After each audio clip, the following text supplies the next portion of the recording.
प्रतिमा का ना होना एक व्यंग्यपूर्ण सा लगता था, लेकिन आज 26 नवंबर संविधान दिवस के मौके पर उस कमी को भी पूरा कर दिया गया है और बाबा साहेब की एक बेहद सुंदर प्रतिमा जिसमें उन्होंने वकील की वेशभूषा धारण कर रखी है और एक हाथ में संविधान की पुस्तक पकड़ रखी है, उसका अनावरण राष्ट्रपति महामहिम द्रौपदी मुर्मू द्वारा कर दिया गया है। हम सुप्रीम कोर्ट में ही अभी मौजूद हैं, उसी के परिसर के बाहर है जहां वो प्रतिमा लगी है। पीछे जो मेन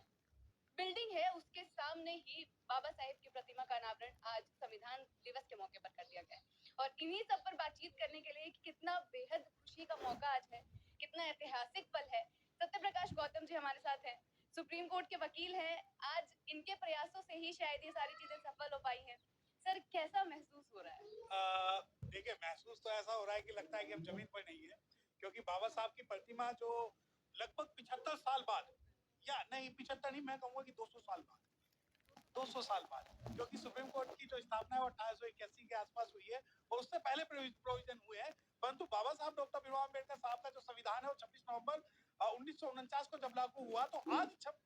26 नवंबर 2023 में जाके बाबा साहब डॉक्टर भीमराव अम्बेडकर साहब की जो स्टैचू लगी है। एक बात से सहमत नहीं हूँ कि ये मेरे अथक प्रयासों से लगी है, सभी ये लगी है हर उस अम्बेडकराइट के अथक प्रयासों से जो ये सोचते थे कि बाबा साहब डॉक्टर भीमराव अम्बेडकर साहब की जो तस्वीर है वो सुप्रीम कोर्ट के अंदर नहीं है। तो हम कहते थे जिसकी ईट हमारी, जिसका संविधान हमारा, जिसका कानून हमारा, वहां अगर बाबा साहब डॉक्टर भीमराव अम्बेडकर साहब की स्टैचू नहीं है तो हम जैसे अम्बेडकराइट को